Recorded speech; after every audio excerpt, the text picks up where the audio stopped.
अजून पुढे पुढे काय काय होतं ते बघा. दररोज निर्णय होतील, दररोज बैठका होतील, नंतर तासातासाने होतील आणि कसे निर्णय बदलतील ते आपल्याला लक्षात येईल. बाळासाहेबांची शिवसेना ही काँग्रेस बरोबर जाते आणि त्यांचा जय जयकार करते, यापेक्षा अजून काय दुसरं काय उदाहरण देता येईल. दोघांची भूमिका समज म्हणजे सुहास कांदे आहेत, एकनाथ शिंदे साहेबांच्या सेनेचे ते आहेत, आणि समीर भुजबळ यांच्यामध्ये किती प्रेमाचे संबंध आहेत आपल्याला कल्पना आहे, तर मी सांगायला नको. नाशिकमध्ये भाजपला रोखण्यासाठी आम्ही सगळ्यांनी एकत्र लढणार, आपल्याला आव्हान वाटतंय का? त्यांना आमच्या शुभेच्छा आहेत. त्यांनी सगळ्यांनी एकत्रितपणे या ठिकाणी लढावं. बघा, नाशिक शहर आहे, विशेष करून जिल्हा आहे, हा भारतीय जनता पक्षाच्या पाठीशी किंवा त्यांच्यावर त्याच्या नेतृत्वावर विश्वास असलेला सगळा हा जिल्हा आहे. आपण येत्या महापालिका निवडणुकीमध्ये आपण जसं म्हणतात तसं आमची या ठिकाणी तशी महायुतीचीच तयारी आहे. महायुतीच आम्ही लढणार आहोत. पण काही झालं तरी पण इथे कुठेही महाविकास आघाडीला त्यांनी कोणाबरोबर युती केली, काही केलं तर कुठेही त्यांना संधी मिळणार नाही. आपण जी पत्रकार परिषद झाली त्याच्यामध्ये 2 गट बघायला मिळाले, कारण नाशिकमध्ये जरी नेत्यांनी असं जाहीर केलं असलं तरी काँग्रेसच्या नेत्यांनी सांगितलं की आमचा त्याच्याशी निर्णयाशी काही संबंध नाही म्हणून. अजून पुढे पुढे काय काय होतं ते बघा. दररोज निर्णय होतील, दररोज बैठका होतील, नंतर तासातासाने होतील आणि कसे निर्णय बदलतील ते आपल्याला लक्षात येईल. कुठेही त्यांच्यामध्ये एकजूट नाहीये, कुठेही एक संघटना त्यांच्यामध्ये नाही, एक वाक्यता त्यांच्यामध्ये नाहीये. मुंबईत वेगळा निर्णय आहे, नाशकात वेगळा निर्णय, पुण्यामध्ये वेगळा निर्णय. मला वाटतं तरी पण आम्हाला त्यांच्या युतीशी आघाडीशी काही कुठे काही घेणं देणं नाहीये. त्यांनी कसंही लढावं.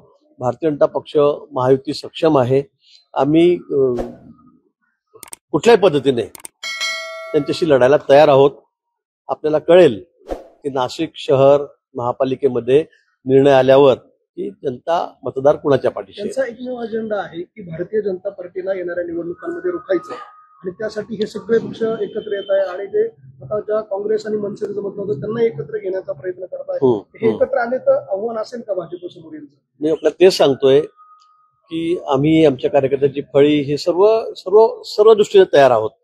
आणि विशेष करून म्हणजे मतदार जे आहेत ते आमच्या बाजूने आहेत. माननीय देवेंद्रजी मुख्यमंत्री आहेत, त्यांच्यावर सगळ्यांचा विश्वास आहे. माननीय मोदीजींचं नेतृत्व आपण बघतात, त्यांच्यामुळे भाजपवर सगळ्यांचा विश्वास या ठिकाणी आहे. आणि विशेष म्हणजे आम्ही महायुतीमध्ये आहोत, त्यामुळे शिंदे साहेबांची सेना असेल, अजितदादांची टीम असेल, आम्ही सगळेजण या ठिकाणी सोबत आहोत. त्यांनी किती प्रयत्न केला, काही केलं तरी त्याचा कुठेही फरक पडणार नाही. आणि निकाल आल्यानंतर आपल्याला आपण भेटू त्यावेळेला आपल्या लक्षात येईल. मनसे काँग्रेस सोबत जाते, मनसे काँग्रेस सोबत जाते, ही त्यांची अपरिहार्यता आहे काय, कसं बघायचं? आता ते त्यांनी बघावं, त्यांना कुणाबरोबर जायचंय काय. राजकारणामध्ये म्हणजे आजकाल आपण बघितलं काहीही अशक्य नाही, काही होऊ शकतं, काही होऊ शकतं. म्हणजे बाळासाहेबांची शिवसेना ही काँग्रेस बरोबर जाते आणि त्यांचा जय जयकार करते, यापेक्षा अजून काय दुसरं काय उदाहरण देता येईल. त्यामुळे मग मनसे कुणाबरोबर गेली काय, कोण कुणाबरोबर गेला, हा विषय तर फार दुय्यम आहे.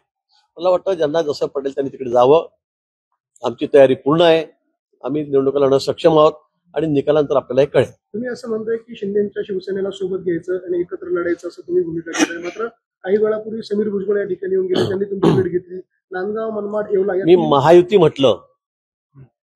म्हटलं, आपण असं मी काही एक पक्ष नाही म्हटलं. मी महायुतीमध्ये आम्ही लढणार आहोत हे मी 4 वेळा रिपीट केलं. त्यामुळे आमदार सुहास कांदे पण या ठिकाणी सकाळी येऊन गेलेत. त्यानंतर तासाभराने समीर भुजबळ आहेत, ते सुद्धा या ठिकाणी भेटून गेलेत. आम्ही चर्चा करतो आहोत. आणि इथे ज्या सगळ्या नगरपालिका आहेत, नगर परिषदा आहेत, त्या सुद्धा आमचा प्रयत्न हाच आहे की आम्ही सोबत येऊ. समीर भुजबळांनी थेट भूमिका घेतलेली आहे की शिंदेच्या शिवसेनेला बरोबर घ्यायचं नाहीये, आणि त्या ठिकाणी सुहास कांदे त्यांच्या विरोधात निवडणूक लढले होते, आताही आम्ही त्या तयारीत आहोत अशी भूमिका ते सांगून गेले. दोघांची भूमिका आम्ही समजावून घेतली. दोघांची भूमिका समज म्हणजे सुहास कांदे आहेत, एकनाथ शिंदे साहेबांच्या सेनेचे ते आहेत, आणि समीर भुजबळ यांच्यामध्ये किती प्रेमाचे संबंध आहेत आपल्याला कल्पना आहे, तर मी सांगायला नको. त्यामुळे साहजिक आहे ते वेगळे लढतील, पण तरी पण मी समजवण्याचा प्रयत्न केला आणि त्यातून आम्ही मध्य मार्ग काहीतरी काढू. आणि निश्चित या नाशिक जिल्ह्यावर पण महायुतीचा झेंडा फडकेल, आणि असं तसं नाही फडकणार, अतिशय जोरात फडकेल. अशा परिस्थितीत भाजप कोणासोबत असेल, समीर भुजबळ की सुहास कांदे? अशा परिस्थितीमध्ये आमच्या सोबत कोण असेल हा विषय नाही भाऊ, पण याआधी पण आमदार राहुल आहेर यांची भेट घेतलेली समीर भुजबळ यांनी, आज तुमची भेट घेतलेली आहे. तुम्हाला आणि राष्ट्रवादी काँग्रेस आणि भाजप एकत्र आणण्याचा त्यांचा इरादा आहे. अशा वेळेस सुहास कांदे आणि पर्यायी शिंदेना दूर ठेवण्याचं, अशा वेळेस आपण सुवर्णमध्ये म्हणतो, पण नेमकं कसं निघणार आहे? आता बघा काय काय होतं. दोघांची मी चर्चा केलेली आहे. काही प्रस्ताव मी त्यांच्यासमोर ठेवले की आपण सगळ्यांनी एकत्रितपणे लढलं पाहिजे, आपण एकत्र राहिलं पाहिजे. मला वाटतं उद्यापर्यंत या सगळ्या गोष्टी स्पष्ट होतील. मुंबईमधल्या 8 महापालिका ज्या आहेत, मुंबईमधल्या 8 महापालिका, मुंबई आहे, विरार आहे, ठाणे आहे, या ठिकाणी भाजप सोबळाची तयारी करत आहे आणि त्या स्वरूपाची तयारी देखील भाजपची पूर्ण झाली, अशा प्रकारची चर्चा महायुतीत सुरू आहे.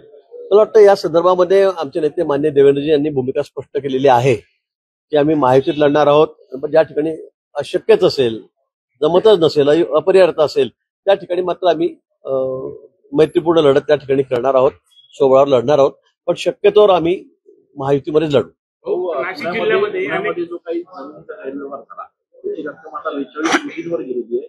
प्रश्न असा उपस्थित होतोय की हे पैसे आता भरायचे कोण, नेमका त्याच्यातनं काय तोडगा निघतोय, काय नेमकं होणार आहे? कारण तांत्रिक टेक्निकल तिथे काय बाब आहे किंवा काय तिथली चाललेली आहे गोष्ट का, त्या बाबतीमध्ये मला कुठेही अजून माहिती नाही. मी फक्त आपल्या सध्या आमचे दौरे चाललेले 5 जिल्ह्यांची जबाबदारी माझ्याकडे उत्तर महाराष्ट्राची आहे, त्यामुळे सगळ्या ठिकाणी रोज एक जिल्ह्यामध्ये मी फिरतोय 5-6 दिवसापासून. परवाही नाशिकमध्ये 2 दिवस होतो, आज पुन्हा नाशिकमध्ये आलेलो आहे. त्यामुळे मला या संदर्भामध्ये कुठलीही माहिती नाही, पण माननीय मुख्यमंत्री महोदयांनी या संदर्भामध्ये चौकशी लावलेली आहे. त्या ठिकाणी चौकशी करतायत. चौकशी अंती काय जो रिपोर्ट येईल त्यावर सगळं पुढचं अवलंबून. राज ठाकरे यांची आज अचानक सुरक्षा वाढवण्यात आली, का बरं वाढवण्यात आली त्या संदर्भात कुठलंही स्पष्टीकरण देण्यात आले काय वाटतं? काही इंटेलिजन्सचे रिपोर्ट असतील त्या बाबतीत मलाही काही माहित नाही, आपण सांगता त्या ठिकाणी. पण जर सरकारने हा निर्णय घेतलाय, गृह खात्याने हा निर्णय घेतलाय, तर काहीतरी माहिती किंवा काही त्यांच्या कानापर्यंत आलं असेल, त्यामुळे ती वाढवली असेल. शरद पवारांच्या राष्ट्रवादीनं ज्या ठिकाणी ओबीसीच्या जागा आहेत त्या ठिकाणी खरे ओबीसीच द्यायचे अशा स्वरूपाचा निर्णय घेतलेला आहे. इतर पक्षांची काय भूमिका असेल, तुमची विशेषतः भाजपची काय भूमिका? ते खरे ओबीसी आणि बोगस ओबीसी कसं आपल्याला काय म्हणजे काय त्यांचं काय म्हणणं आहे मला कळालं नाही. असं कोणी म्हटलं? अच्छा, हा त्यांचा निर्णय आहे. आता शेवटी ओबीसी सर्टिफिकेट आहे, त्याची व्हॅलिडिटी आहे, तर त्यामुळे तर या विषयावर बोलणं त्यांना बोगसच ठरवणं हे काही संयुक्तिक होणार नाही मला असं वाटतं. त्यामुळे ज्यांच्याकडे व्हॅलिडिटी आहे त्यांना खरं म्हणजे ते तिकीट दिलं पाहिजे मला असं वाटतं, व्हॅलिडिटी असेल तर. पण शेवटी तो त्यांच्या पक्षाचा निर्णय आहे. आमच्या पक्षाचा काय निर्णय असेल तो आमचे अध्यक्ष आहेत, रवींद्र चव्हाण आहेत, देवेंद्रजी आहेत, तो घेत. जामनेरमध्ये प्रकाशचंद्र जैन बहुउद्देशीय संस्थेचे चेअरमन कावडिया यांनी आत्महत्या केलेली आहे. त्यांच्या संस्थेवरती खरं तर कारवाई एकीकडे सुरू होती आणि आता त्यांनी आत्महत्या. नाही, मला वाटतं की त्यांच्या संस्थेच्या विषयी तक्रारी होत्या, विधानसभेमध्ये सुद्धा हा विषय आलेला होता आणि त्याची चौकशी सुरू होती आणि कोर्टामध्ये सुद्धा, हायकोर्टामध्ये सुद्धा या संदर्भामध्ये काही तक्रारी होत्या आणि त्या ठिकाणी हिअरिंग सुद्धा त्यांचं चाललेलं होतं, याची मला माहिती आहे, कारण ते माझ्याच गावाची संस्था आहे. पण आजच मला सकाळी 10 वाजता 9 वाजता कळालं की त्यांनी त्या ठिकाणी आत्महत्या केलेली आहे. अजून कारण काय ते उभं झालेलं नाही, काही माहित नाही, पण निश्चित त्यांच्या संस्थेवर चौकशी सुरू होती, हे खरं आहे. हस्तक्षेप, राजकीय हस्तक्षेप काही या दबाव होता जे चौकशी चालू होती त्यामध्ये असं मला नाही वाटत, कारण त्या ठिकाणी जी चौकशी सुरू होती त्यामुळे त्यांनी अनेक वेळा प्रयत्न केले कोर्टामध्ये, हायकोर्टामध्ये, पण तो अजून तो न्यायप्रविष्ट सगळा विषय आहे. त्यांच्या बेलच्या बाबतीमध्ये विषय होता की भानगडी झाल्या त्या गावामध्ये आमच्या, याची मला कल्पना आहे. त्या संदर्भामध्ये अनेक गुंतागुंतीचा हा विषय आहे, त्यामुळे कुठलाही राजकीय हस्तक्षेप वगैरे असण्याचं कारण नाही.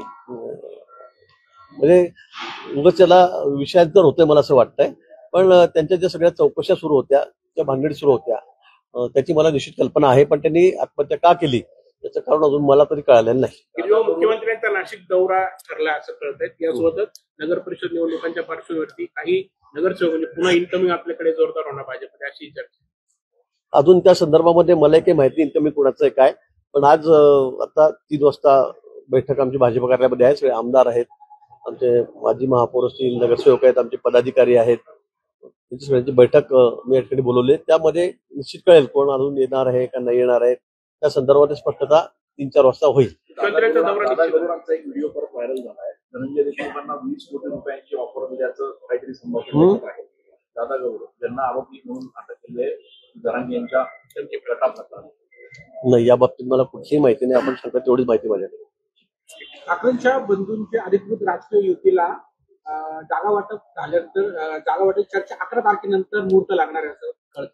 कोण ठाकरे? ठाकरे बंधूंच्या युतीला अच्छा, जागा वाटपाचा जो 11 तारखेनंतर मुहूर्त लागणार आहे. आता त्यांनी कधी मुहूर्त काढला, कोणाकडून काढला हे त्यांना माहित. त्यामुळे आता मी काही करताना मी काही हात बघत नाही किंवा ज्योतिषाकडे जात नाही. मी आजपर्यंत काही कुठे पूजापत्री किंवा असं काही आजपर्यंत केलेलं नाही किंवा बुवाबाजी कुठे केलेली नाही. त्यामुळे आता ते कोणत्या महाराजांना त्यांनी हात दाखवला आहे ते त्यांना विचारावं लागलं. त्यांनी त्याला काय सांगितलं आहे ते सांगू शकतात.